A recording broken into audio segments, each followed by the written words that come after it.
Yosef Hidayah merupakan satu dari 5 tersangka kasus Subang dengan korban Tuti Suhartini dan putrinya, Amalia Mustika Ratu.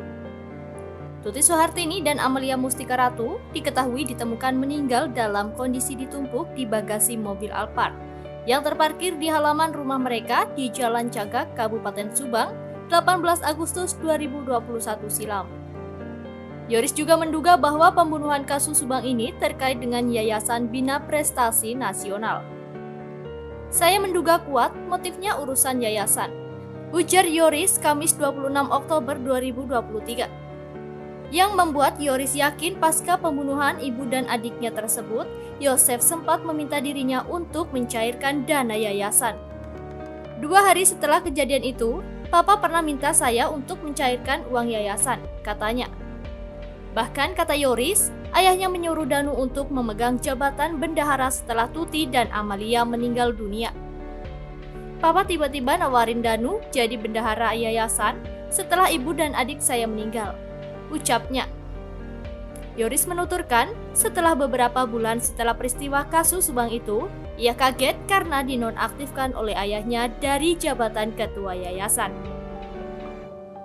Setelah saya dinonaktifkan dari ketua yayasan, kemudian tidak lama dari itu, Papa telah menarik uang yayasan sebanyak 2 kali bersama kepala sekolah dan bendahara sekolah, tuturnya. Yoris sempat menjadi ketua yayasan sebelum dicopot oleh Yosef pasca kasus Subang. Tuti Suhartini dan Amalia Mustika Ratu juga termasuk dalam pengurus yayasan. Tuti menjabat sebagai bendahara, sementara Amalia menjadi sekretaris. Sementara Yosef Hidayah, dia tak ikut pengelola yayasan. Yoris Raja Amarullah, putra korban kasus Subang pembunuhan ibu dan anak di Subang, menyebut ayahnya, Yosef Hidayah, sering cekcok dengan ibunya Tuti Suhartini.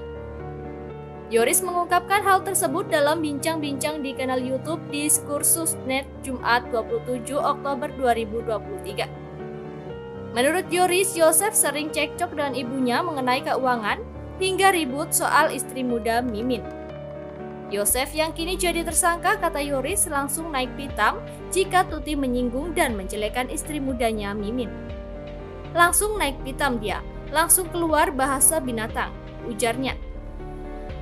Tak sampai di sana, Yoris juga mengungkap tabiat Yosef yang berubah setelah berpoligami atau menikah dengan istri muda Mimin Mintarsi.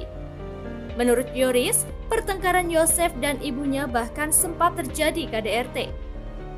Pas awal menikah sama istri siri ini kan, boncengan, kelihatan sama mama. Terjadilah percekcokan, terus ada KDRT juga pernah. Jadi, mama itu didorong ke kursi sambil ditahan sama sikut. Saya ada di situ melerai, ya saya juga marah kan, beber Yoris. Bertahun-tahun di madu membuat rumah tangga Yosef dan Tuti Suhartini retak dan menuai berbagai konflik, terutama harta. Setelah menikah dengan Mimin, keuangan Yosef memang diurus oleh Tuti dan Amalia putrinya. Yosef hanya mendapatkan jatah seperlunya dari Tuti yang mengelola Yayasan Bina Prestasi Nasional. Hal ini memicu Yosef sakit hati pada Tuti. Hal ini diungkapkan Yoris yang mengaku pernah dicurhati Yosef akan hal tersebut. Menurut Yoris, Yosef kerap kali bercerita dan curhat bahwa dirinya sering dihina oleh Tuti. Dugaan saya sih, mungkin sakit hati. Jadi, dulu Papa kalau curhat bilang, si mama itu suka ngehina saya, ujar Yoris menceritakan curhatan Yosef. Yoris melanjutkan hinaan ibunya tersebut merambah hingga masalah yayasan yang didirikan Yosef. Katanya, sampai yayasan itu dibuat selalu ngehina saya, ucap Yoris mencontohkan perkataan Yosef.